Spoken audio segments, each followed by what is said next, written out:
Is Blizzard aware that this looks like Reaper's gun and this one kind of looks like Soldier 76's?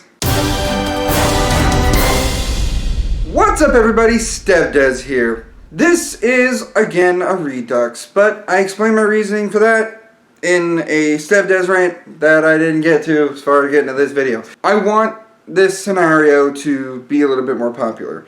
Now that I have a much bigger fan base, some of my videos kind of got into the background.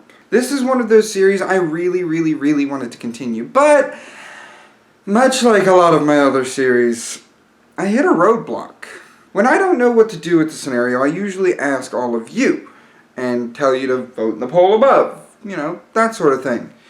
And this one had a vote. And it's not that I don't love y'all, I just want to continue this scenario and I don't want to put that roadblock up. I mean, you can see how many people voted in part 2 of this one. It's not really much of a decision if there's not even that many votes. And so, we're going to be mixing part 1 and part 2 together to do that. So let's get into what if Manco joined forces with Overwatch. Let's begin with what the Overwatch team looks like.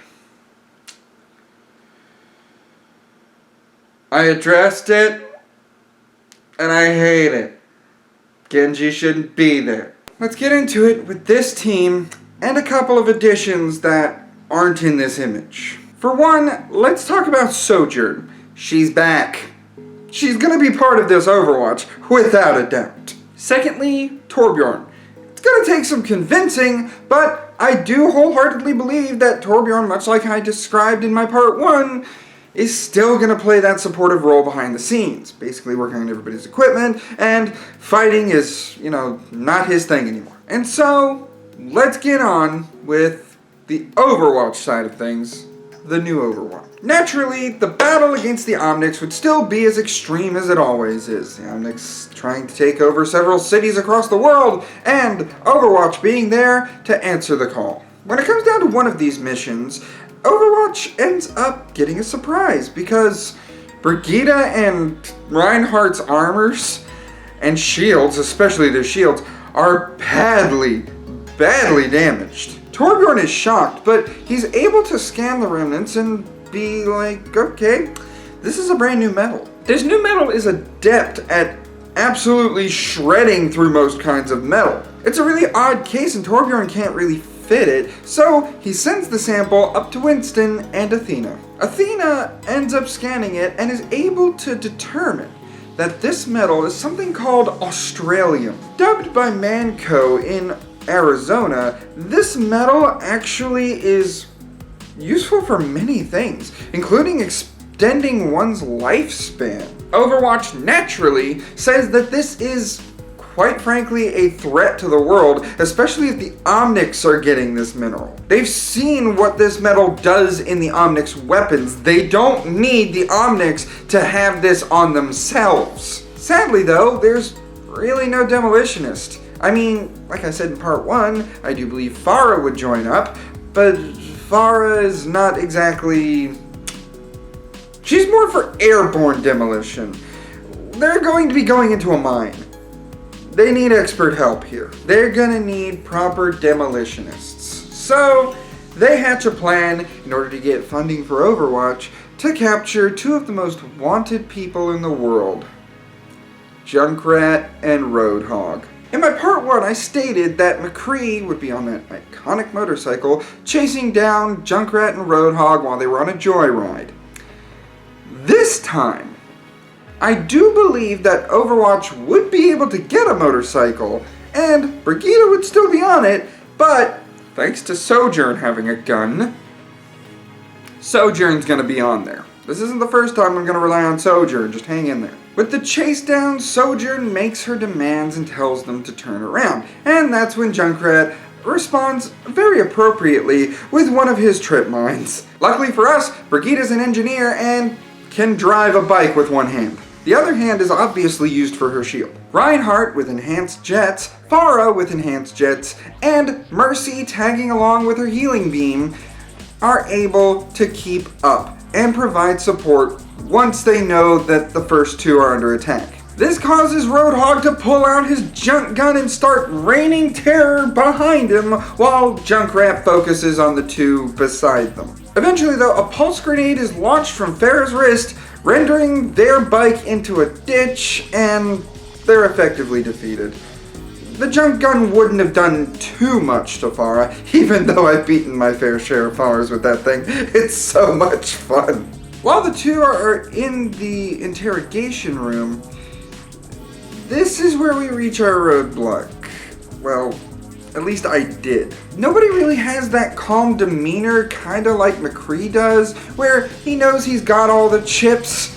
He's gonna go ahead and go all in. He knows exactly how to push their buttons. Nobody right now really has that calm head, so they kinda have to play good cop, bad cop here. Naturally, good cop goes in first, being Winston. What? Winston is good cop? Well, yeah. I mean, they need someone about as big as Roadhog, and someone that can keep their mind on straight when dealing with the psychoanalytic perspective that is Junkrat. And by psychoanalytic, I mean absolutely psychotic. Naturally, it doesn't work out well, and they're just still the rowdy ruffians from wasteland of Australia. That's when Winston turns around calmly and opens the door. What's the matter, monkey? Did you leave your banana in the other room? Oh, don't worry. I was good cop. Both of the bandits kind of look at each other and then look at the door like, what's gonna come in next? That's when Sojourn comes in, cracking her knuckles and smiling. Look at this, Roadhog. They sent a woman to do a monkey's job. I don't think you want to laugh at this one, idiot. He's right. You don't. In typical Team Fortress 2 comedic fashion, I would write this scene as several of the Overwatch agents sitting outside the room and having horrified expressions, just kind of looking at the door like, what is she doing to them in there? Before Junkrat is thrown out into the hallway. Please don't do anything! Just get her away from us! That's when Roadhog marches out alongside Sojourn and crosses his arms. He will do anything. I agree with this plan. And since I'm in, he is in. So the crew get up to the main briefing station and they're able to discover the location of the mine. In the middle of Arizona, just off of Route 66. A mine in Manco's own backyard. Naturally, they decide to send Junkrat and Roadhog in there just to set mines and have a good time. They're gonna be there just to get the two out. Why would they actually go along with this plan? Well, if they don't, Overwatch can turn them in for the money. That money can pay for a demolitionist. The plan is set with Farah flying overhead for support and a main ship being piloted by Lena Oxton in order to properly get everything sorted out and them out of there. On the ship, we have Echo, Mercy, and Winston, just in case they need to provide support. In the case of Manco, not all of the mercenaries returned. I could see Scout return, because he kind of has a thing from his pulling, and what else is someone going 22 miles an hour when he takes a jog going to do? Just compete in races? Actually, that wouldn't be bad. But in seriousness, Scout is happy with the mercenary lifestyle. Soldier, however, he's retired. Yeah, he got Heavy's sister and he's had his family. It's just fine. Let John Doe have his life. But there is a soldier. John Doe's son. That soldier has taken up the mantle of rocket jumping madman and definitely has joined Manco in the respect of his father. The vote that I had was for my beloved Pyro to be joining Manco, and honestly, he's in. Sure, he could start a business and make it very wealthy, but that business could easily topple to the ground because of an Omnic uprising. So that's giving Pyro too much credit as far as his mind. He just likes fire. He even thought the business was boring. And where can he get fire stuff? Manco! Manco would be more than happy to give him more fire starters if it means defending Manco from the Omnics. So Pyro's in. Engineer, however, he's kind of taking a Torbjorn role on this. His mind is better put to replacing a certain mercenary I will get to, and inventing different things in order to help the mercenaries out while they are on the front. Porta Spencers, Porta Sentries, mini sentries that are also portable. There's a lot of things that he could just teach them how to use and make it very simple to use. Heavy, however, he's not here. Heavy would not be part of Manco because Russia was one of the biggest battlegrounds of the Omnic presence. So, naturally, he's going back to be sure his family's safe. Demoman also is not part of this. Sorry, Tavish de Groot, but, you're dead. I don't care how many different organs you can turn into functioning livers, eventually that alcoholism's gonna get to the brain, or get to the lungs, or get to the heart, and you're dead. Which brings us to the supporting classes. Sniper and Spy, they're kinda in it for the money, so why wouldn't they stay in Manco? Medic, however, he's been fired. The German guy who loves cutting up his patients, yeah, he's gone. Manco could just have Engineer work on everything and understand it. While Medic might have maybe 5 PhDs, we're looking at Engineer's 13 PhDs. The guy's a genius. Manco would be cutting losses and cutting him out of his pay. And so, these are the mercenaries we have for this slot. When we discuss the new Manco, we start out lightly with a scene that basically is just Scout meeting up with Miss Pauling. I'll let you all decide if Miss Pauling's had a kid. Since the administrator's death, Miss Pauling has taken over the position of administrator, meaning that 1 day off a year ends up turning into 1 hour off a year. Which, if she has kids, I could see her use it with her kids. But, if she doesn't have kids, I could see her use it trying to get a date out of Scout. Be like, look, you need to time it for here, here, here. You need to bring this food to my office. You need to have this table set up. I'm going to set up the lights, stuff like that, blah, blah, blah, blah, blah. But you need to be sure that this is set up for us. I believe that Scout's demeanor and how dangerous the guy is would definitely appeal to Miss Pauling. However, this visit is cut short when Olivia Mann demands all of the mercenaries to gather in her office immediately. Something has been discovered. And so, when Scout gets there, everybody's already assembled just outside the office. Of course, Spy has to take a crack at him, saying that he's the slowest one here, which is odd because he's always on his feet, while Scout kinda snaps back saying he thought he'd let the old men win for once. Speaking of which, what the hell are we doing here? All the mercs just kinda look at each other, except for Pyro, who's more interested in the lighter in his hand, just kinda looking at the beautiful flame. Then the office doors open, and this is clearly serious because the grown-up Olivia Mann is ready with the security switch. As soon as she flips it, the office doors shut, and a layer of iron shuts around them, a layer of steel, a layer of puppies, and then a layer of iron again. What, you thought the puppies thing was odd? I mean, we're talking about Team Fortress 2's universe. If a man can turn multiple organs into functioning livers, and the medic can weasel his way out of hell, then, you know. To all the sensitive people in the audience who are going to complain about the wall of puppies, kittens are too damn expensive, I'm sorry. And so Olivia Mann brings up a projection from her desk. She shows them a mine that has yet been untapped. Well, so they think. They don't have any idea that the Omnics are using that mine in particular, but this mine is active, and whoever owns it owns Australium. The engineer suggests that they just blow it up. He can make a big enough bomb, they can send it in there, they can blow it sky high. But Olivia Mann stops him. This is just what Manco needs to get back on the map. Manhattan, Rottenburg, all of the places around the world that Manco once owned fell to the Omnics. They had to liquidize their assets. So, what better way to get back on the planet than a nice heaping helping of Australium right under their noses? The plan is to send Sniper, Soldier, and Pyro in Sniper's van to observe the situation from afar. Engineer will be here providing intel and providing Scout with a few tools before he's the one to go into the mine. Spy raises his hand at this because clearly he's much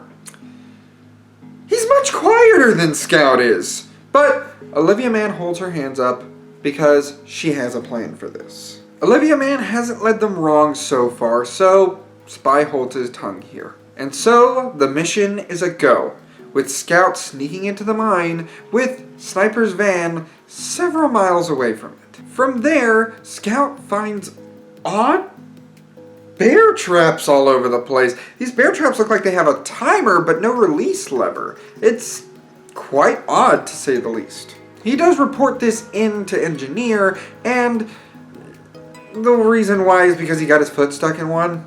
Yeah, he wasn't expecting this to be the defense of the Omnics.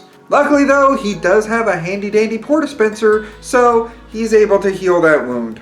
From there, Scout makes his way to the main office, where he's looking on the computers for any sort of map data he can gather about this place, and any sort of information he can relay back to Manco. Alright, Hothead, I'm in. So, how do I put this modem thing in it?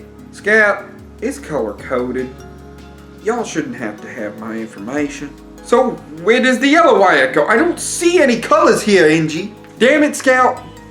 Damn it, Scout. Alright, so, wait. You got something on the radar. Looks like two bogies are heading right for you. You better hide. And so, Scout finds a spot quickly to hide. It's not a very convincing spot, because as soon as Junkrat and Roadhog get in there, they do sense something is up. Someone's been here, and Scout kind of left the modem on the counter. Ooh. Intimidatingly, Roadhog grabs the door that Scout's hiding behind, kind of a locker situation, and pulls it off, seeing Scout kind of huddled in the corner with a pistol. Hey there. I got a bucket of chicken. Who the hell are you? I'm the Scout. I work for Manco. What the hell is Manco? Our motto is we make products and get in fights. It looks like he wants a fight. Hey, Roadhog? Well, honestly, no, not really. Not from both of you. That's kind of a thing. It's 2-1, and you hurt me. I ain't gonna do anything wrong to you. You shut up. I don't know who's more annoying, you or him. Probably me. I don't mind you, big guy. Right. So what are you doing here? What are you guys doing here? They are here to blow up the mine. Just then, Junkrat is grabbed and a revolver is held to the side of his head. The spy has made the scene. Surely you have a communicator to the ship that you have out there, with a monkey, several women, and honestly enough guns to take out anyone that's here. You will hand it over, or the rat will get a bullet in his skull. Roadhog then grabs Scout and holds his junk gun against Scout's head. And your guy will get a screw loose. Fair enough. But will you offer him one final drink? Do you want a drink? No thanks, big guy. I've got full confidence that you know how to get out of this situation. Fine. One final drink before I pop his head full of lead. Scout. Here. The spy pulls a can of bunk out of his pocket, and Scout opens it up and drinks it. Then Roadhog shoots and accidentally shoots a bit into his own arm. Scout's bonk is able to take advantage of the situation, and with the speed boost, he's able to do just enough damage to Roadhog and kick his own drink away. The radio. Now. Yeah, hand it over. Scout, let me do it. Yeah, whatever.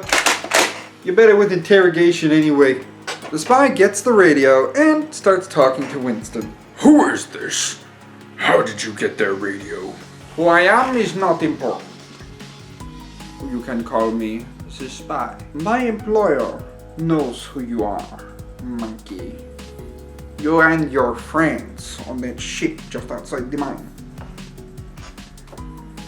Here is what you will do for me. You will lower your weapons. You will find a van not far from the mine. You will rendezvous with them. Your ship will follow their van back to base, and my employer, she will have some words for you. You will do this, or we will have your Roadhog and Ratman turned into the authorities for the full reward. How do you know about Junkrat and Roadhog? Please, this is not my...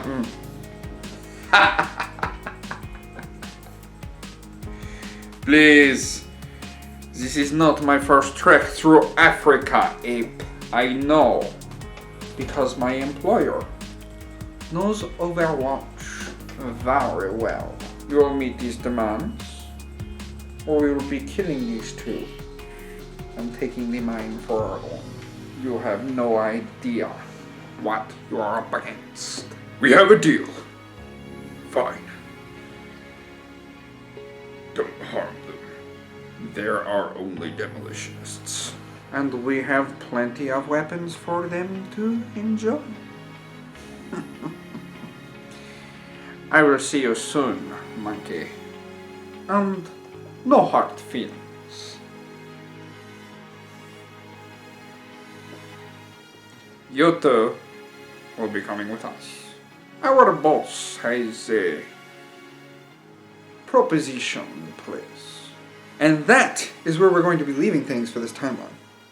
So what do you all think? Do you think this could actually happen in the world of Overwatch where Manco is still there? Do you think Manco would actually openly work with Overwatch if given the circumstances between Blizzard and Steam?